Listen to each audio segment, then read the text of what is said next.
اور اس کو پتہ ہے کس کو کیا دینا ہے اور اس کو وہ بہم پہنچا رہا ہے۔ انسان کو طرح طرح کے کھانے چاہیے، ایک کھانے سے یہ اکتا جاتا ہے۔ بھینس تو سویر شام دوپہر وہ چارہ ہی کھاتی ہے، کبھی نہیں اس نے کہا کہ کوئی ناشتہ تبدیل کر دو۔ سر جھکائے ہوئے وہ صبح بھی وہ کھا رہی ہوتی ہے، شام کو بھی وہ کھا رہی ہوتی ہے۔ لیکن انسان ہے وہ ایک چیز 2 دفعہ کھائے تو وہ کہتا ہے یہ تو صبح بھی لی تھی۔ سواد کری آئے جامع تغیر بھی ضروری ہے، کوئی رت ہو عمر بھر اچھی نہیں لگتی۔ اس کی طبیعت میں تنوع ہے، کبھی کہتا ہے کہ مجھے کھانے کے لیے میٹھا چاہیے، کبھی کہتا ہے مجھے نمکین چاہیے، کبھی کہتا ہے چٹکارے دار چاہیے، کبھی لحمیات کی آرزو ہوتی ہے، کبھی سبزیوں کی طرف اس کا دل مائل ہوتا ہے، کبھی کہتا ہے کہ نہیں آج میں نے یہ لینا ہے، آج میں نے وہ لینا ہے، اور میرے اللہ نے اس کے لیے سارے انتظام کر رکھے ہیں۔ اللہ اکبر۔ اور جس کو ایک چاہیے اس کو ایک ہی دے رہا ہے، اور جس کو جتنا چاہیے اس کو اتنا دے رہا ہے۔ ہمیں تو ہنڈیا کے لیے ½ کلو یا 1 پاؤ گوشت چاہیے ہوتا ہے، لیکن شیر کو میں نے افریقہ کے اندر لائیو ناشتے کرتے دیکھا ہے، اور وہ پورا ہرن جو ہے وہ ہڑپ کر جاتا ہے، اللہ روز اسے دیتا ہے۔ ہنس ایک پرندہ ہے، وہ سچے موتی کھاتا ہے، اور سچے موتی پنساری سے آپ لینے جائیں تو تولوں ماشوں میں ملیں، اور وہ بھی لاکھوں روپے میں، اور وہ بھی تیقن سے آپ نہیں کہہ سکتے کہ اس میں 2 نمبری تو نہیں ہے، یہ واقعتاً صحیح ہے، چونکہ آج کل تو یہ چیزیں چلتی ہیں۔ لیکن اس کو پیٹ بھر کے چاہیے ہوتے ہیں، صبح شام دوپہر۔ اور دنیا کے اوپر ایک ہنس نہیں رکھا ہوا اللہ نے، لاکھوں ہنس کروڑوں ہنس دنیا پہ پائے جاتے ہیں، اور ان کو اربوں موتی روز چاہیے، اور اللہ روز عطا کر رہا ہو۔ تو یہ ہے اس کی ربوبیت، جس کو جو چاہیے وہ عطا کر رہا ہوتا ہے۔ رب العالمین، تمام جہانوں کا پالنے والا ہے۔ رب کا معنی علماء نے یہ کیا ہے، حضرت عبداللہ ابن عباس فرماتے ہیں انہو مالک الدنیا وانہو مالک الاخرى، یہ دنیا کا بھی مالک ہے اور آخرت کا بھی مالک ہے۔ رب یہ صرف دنیا میں ہی نہیں، آخرت کے اندر بھی اس کے خانے کرم پہ لوگ پل رہے ہوں گے، اور دنیا میں بھی اس کے خانے کرم پہ لوگ پل رہے ہیں۔ اب عالم کیا ہے؟ ما سوی اللہ کو عالم کہتے ہیں۔ علماء نے اس پر بہت کچھ لکھا، لیکن حضرت وہب بن منبہ رضی اللہ تعالیٰ عنہ فرماتے ہیں کہ 18,000 عالم ہیں، ان میں سے ایک عالم یہ عالم دنیا ہے۔ بہت ساری چیزیں ہیں، ہماری انسان کی پہنچ ہی وہاں تک نہیں ہے۔ وما یعلم جنود ربک الا هو، اللہ کے لشکروں کو کون جانے؟ اللہ، وہی جانتا ہے اس نے کیا کیا پیدا کیا۔ انسانی مرغ عقل تھک کے گر جاتا ہے۔ اللہ اکبر۔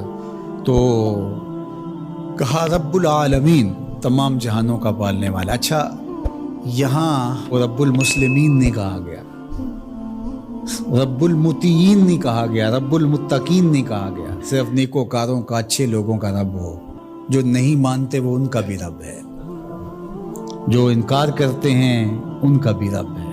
اللہ اکبر۔ یہ اس کی ربوبیت کی شان ہے کہ وہ اپنوں بیگانوں کو سب کو نواز رہا ہے۔ اور اگر آپ کی توجہ ہو تو یہاں ایک جملہ اور کہنا چاہوں گا، رب کا لفظ جو ہے وہ واحد ہے، اور عالمین جمع ہے۔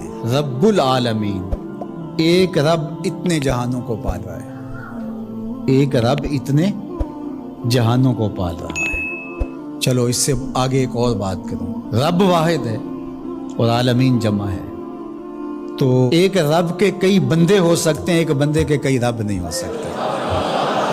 اس لیے رب کو واحد رکھا، عالمین کو جمع رکھا،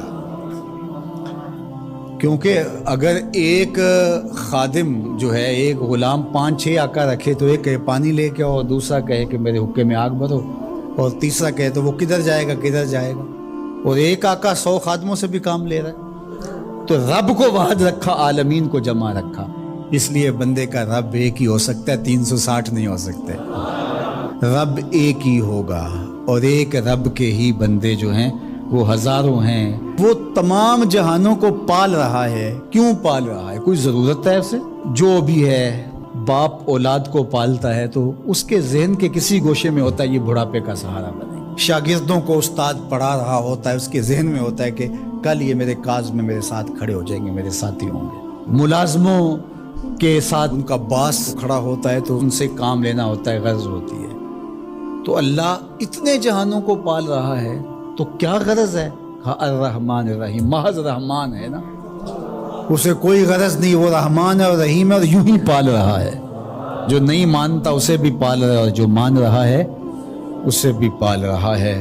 اللہ اکبر، وہ رحمان ہوا، وہ رحیم ہوا۔ ایسا نہیں ہوا کہ ایک بلی کو بہت زیادہ خوراک دے دی گئی اور وہ پھول پھول کے ہاتھی جتنی ہو گئی، اور ایسا کبھی نہیں ہوا کہ ایک ہاتھی کو خوراک کم ملی اور وہ چوہے جتنی رہ گئی۔ جس کی جو فطری استعداد ازلی جو اس نے خود مقرر کی ہوئی ہے، اس کے مطابق اس کی گروتھ ہوتی ہے اور اس کے مطابق اس کی تربیت کر رہا ہے۔ خلاصہ ہے پورے قرآن کا سورہ الفاتحہ، جو سارے مضامین ہیں پورے قرآن میں وہ سمٹ کے سورہ فاتحہ کے اندر آ گئے ہیں۔ تو اس کا آغاز اللہ کی حمد سے ہو رہا ہے۔ الحمدللہ، تمام خوبیاں اللہ کے لیے۔ کسی کے اختیاری حسن پر، کسی کے اختیاری جمال پر جو ثنا کی جاتی ہے، ستائش کی جاتی ہے، اسے حمد کہا جاتا ہے۔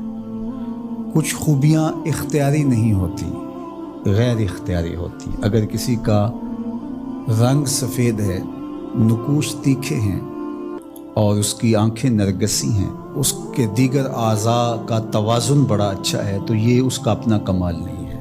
ایک شخص عالم ہے، اس نے پڑھا، محنت کی، آگے بڑھا، تو یہ اس نے محنت کر کے ایک چیز حاصل کی، تو اس کا وصف بیان کرنا اور اس پر ثنا کرنا یہ غیر اختیاری حسن نہیں ہے بلکہ اختیاری ہے۔ تو کمال وہ ہوتا ہے جو چیزیں اختیاری ہوں۔ تو اللہ جل شانہ کی حمد اس لیے کی جاتی ہے کہ اس کی چیزیں، اس کا حسن غیر اختیاری نہیں ہے، وہ اس کا اختیاری ہے۔ اللہ اکبر۔ تو کسی کے اختیاری حسن پر تعریف حمد کہلاتی ہے، اور اگر وہ نعمت کے مقابلے میں ہو تو وہ حمد شکر کہلاتی ہے، اور اگر نعمت کے مقابلے میں نہ ہو تو اس کو حمد کہا جاتا ہے۔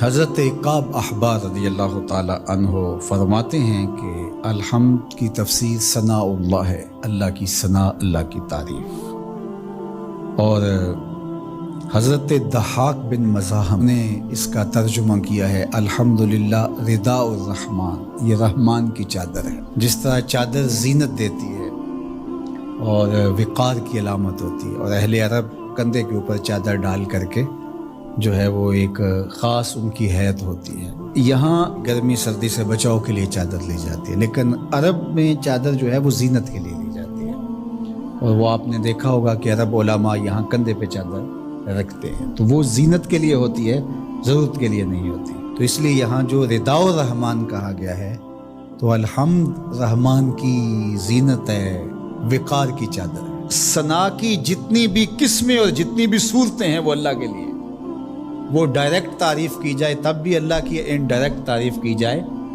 پھر بھی اللہ کی ہے۔ یعنی پھول کو کہا جائے کیا خوب پھول ہے تو پھر بھی اللہ کی تعریف، اور کہا جائے سبحان اللہ پھول کو دیکھ کر، پھر بھی اللہ کی تعریف، پاکیزگی اللہ کی بولی جا رہی ہے۔